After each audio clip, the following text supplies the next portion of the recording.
हरे कृष्णा। तो हम लोग पढ़ रहे हैं चैतन्य चरितामृत अध्याय 10 और श्लोक नंबर 88 को हम लोग पढ़े थे। अभी 89 से हम लोग स्टार्ट करेंगे। आइए हम लोग चैतन्य चरितामृत का आनंद लें, इसको सुने, इसको पढ़ें। ओम अज्ञानतिमिरन्धस्य ज्ञानञ्जनशलाकया चक्षुरुन्मिलितं येन तस्मै श्रीगुरुवे नमः। नमो विष्णुपदाय कृष्णपृष्ठाय भूतले श्रीमते भक्तिवेदांत स्वामिनिति नामिने। नमस्ते सरस्वती देवी गौरवाणी प्रचारिणे निर्विशेष शून्यवादी पाश्चात्य देशतारिणे। जय श्री कृष्ण चैतन्य प्रभु नित्यानंद श्री अद्वैत गदाधर श्रीवासादि गौरभक्त वृंद। हरे कृष्णा कृष्णा कृष्णा हरे हरे, हरे राम राम राम हरे हरे।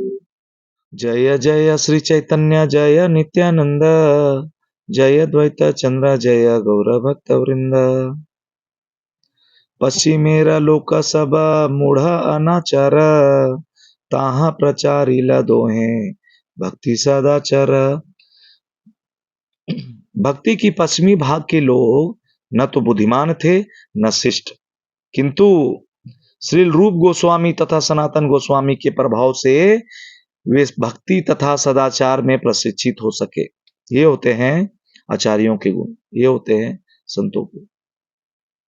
हाँ, यहाँ पे कृष्णदास कविराज गोस्वामी क्या दर्शा रहे हैं कि भारत की पश्चिमी भाग के लोग न बुद्धिमान थे न ही वो शिक्षित थे, लेकिन बोलते हैं श्री रूप गोस्वामी तथा सनातन गोस्वामी के प्रभाव से वे भक्ति तथा सदाचार में प्रशिक्षित हो सके।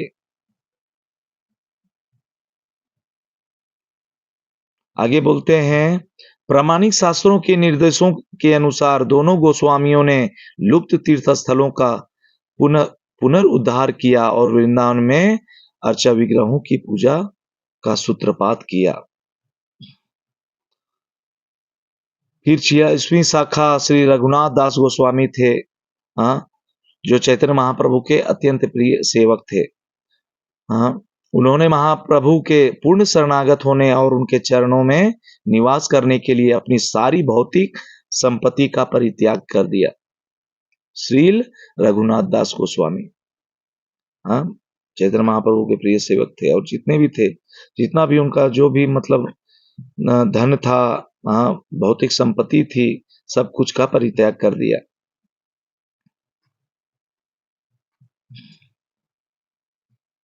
प्रभु समर्पिल तारे स्वरूपे रहते, प्रभु गुप्त सेवा कैला स्वरूपे साथे। जब रघुनाथ दास गोस्वामी जगन्नाथपुरी में श्री चैतन्य महाप्रभु के पास पहुंचे तो महाप्रभु ने उन्हें अपने सचिव स्वरूप दामोदर के हाथों सौंप दिया। इस तरह वे दोनों मिलकर महाप्रभु की गुह्य सेवा करने लगे, सबसे मतलब ऊपर लेवल का सेवा करने लगे। उन्होंने जगन्नाथपुरी में रहकर 16 वर्षों तक महाप्रभु की गुह्य सेवा की और महाप्रभु तथा स्वरूप दामोदर दोनों के तिरोधान के बाद वे जगन्नाथपुरी छोड़कर वृंदावन चले गए।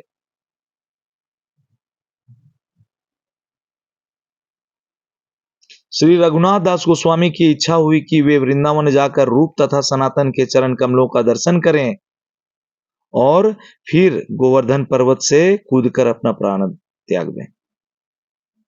रघुनाथ दास गोस्वामी का ये इच्छा हुई थी। जब चैतन्य महाप्रभु का तिरोधान हो गया था तो फिर वो आ गए थे वृंदावन और उनकी इच्छा हुई थी कि हम जाके सबसे पहले रूप गोस्वामी तथा सनातन गोस्वामी का दर्शन करें और फिर गोवर्धन पर्वत के ऊपर से कूदकर अपना प्राण त्याग दें। इस प्रकार श्रील रघुनाथ दास गोस्वामी वृंदावन आए और श्रील रूप गोस्वामी तथा सनातन गोस्वामी से मिले तथा उन्हें प्रणाम किया, किंतु इन दोनों भाइयों ने उन्हें मरने की अनुमति नहीं दी। हाँ, रघुनाथ दास गोस्वामी को श्री रूप गोस्वामी और सनातन गोस्वामी दोनों भाई थे, दोनों इनको मरने की आज्ञा नहीं दी। अनुमति नहीं दी। इन्होंने उन्हें अपने तीसरे भाई के रूप में स्वीकार करके अपने साथ रख लिया। चूंकि रघुनाथ दास गोस्वामी स्वरूप दामोदर के सहायक थे, अतएव वे महाप्रभु की लीलाओं के बाहरी तथा भीतरी तथ्यों से बहुत कुछ परिचित थे। इस तरह रूप तथा सनातन दोनों भाई उनसे इनके विषय में सुना करते थे। रघुनाथ दास गोस्वामी ने धीरे धीरे अन्न खाना त्याग दिया और वे मट्ठे की कुछ बूंदे पीने लगे। होते ना छाछ, उसके कुछ बूंदे पी के जीवित रहते थे और अपना तपस्या कर रहे थे। वे नित्य प्रति भगवान को 1000 बार नमस्कार करते, प्रतिदिन भगवान के 1,00,000 नाम जपते और 2000 वैष्णवों को प्रणाम करते प्रतिदिन, है ना। वे अपने मन में दिन रात राधा कृष्ण की सेवा करते और 3 घंटे प्रतिदिन श्री चैतन्य महाप्रभु के चरित्र के विषय में चर्चा करते। रघुनाथ दास गोस्वामी, हरे कृष्ण। श्री रघुनाथ दास गोस्वामी नित्य राधा कुंड में 3 बार स्नान करते थे। जो ही उन्हें वृंदावन में रहने वाला कोई वैष्णव मिलता, वे उसका आलिंगन करते और उसका आदर करते थे। वे दिन के 22.5 घंटे से अधिक भक्ति में बिताते और मुश्किल से 2 घंटे से कम सोते। किसी किसी दिन तो यह भी संभव नहीं हो पाता था, 2 घंटे भी नहीं सो पाते थे।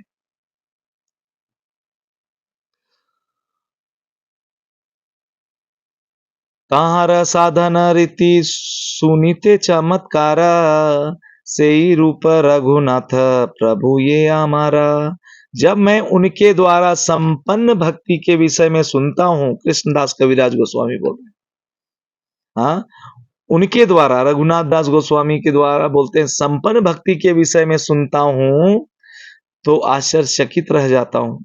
मैं श्री रूप गोस्वामी तथा रघुनाथ दास गोस्वामी को अपने मार्गदर्शक स्वीकार करता हूं। मैं इसका आगे विस्तृत वर्णन करूंगा कि ये सारे भक्त श्री चैतन्य महाप्रभु से किस तरह मिले। इसको बोल रहे हैं कि आगे मैं वर्णन करूंगा कैसे कैसे मिले, किस तरह से मिले, है ना। श्री गोपाल भट्ट एक शाखा सर्वोत्तम, रूप सनातन संगे यार प्रेमालापन। श्री गोपाल भट्ट गोस्वामी उस वृक्ष की 47वीं महान एवं श्रेष्ठ शाखा थे। वे रूप गोस्वामी तथा सनातन गोस्वामी के साथ सदैव भगवत प्रेम विषयक वार्ता में व्यस्त रहते थे। गोपाल भट्ट गोस्वामी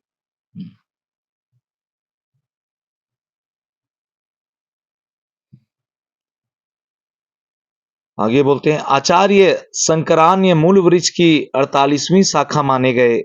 उनसे मुकुंद, काशीनाथ तथा रुद्र नामक उप शाखाएं फूटी।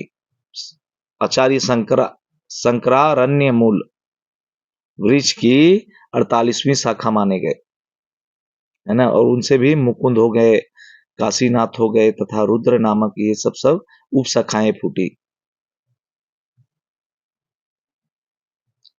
फिर 39वीं शाखा श्रीनाथ पंडित श्री चैतन्य महाप्रभु के अत्यंत कृपा पात्र थे।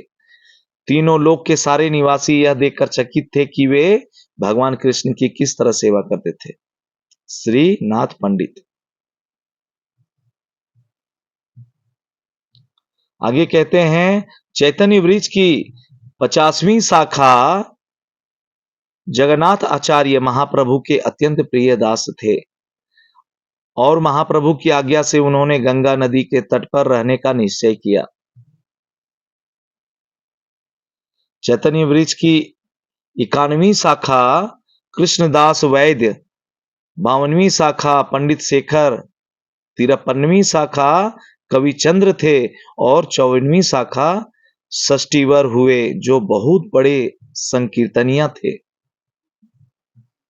इस प्रकार से सारे जितने भी इस वृक्ष के शाखाएं हैं, इसका वर्णन किया गया है लगातार, है ना। तो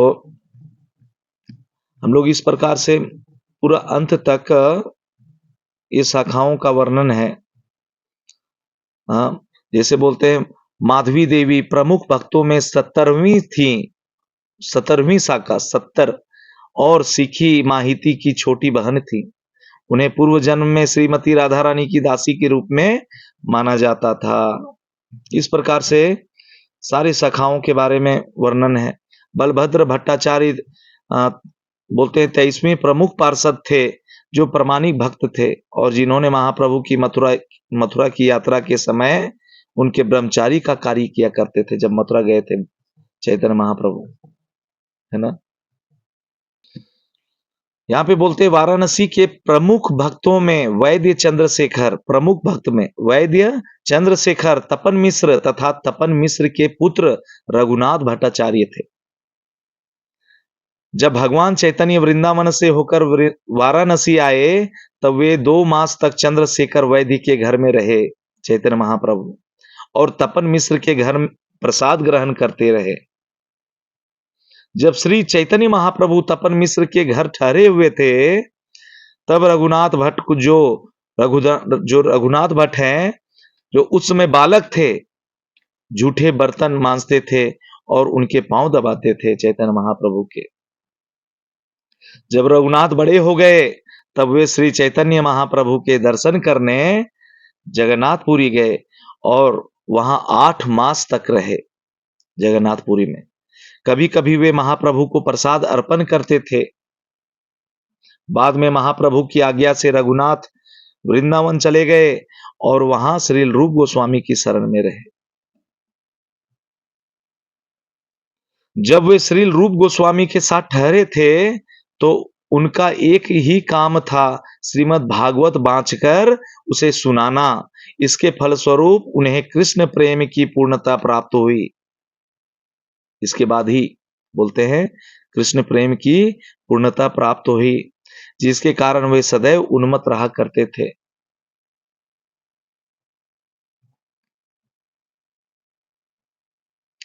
इस तरह मैं महाप्रभु के असंख्य भक्तों के एक अंश की ही सूची दे रहा हूं।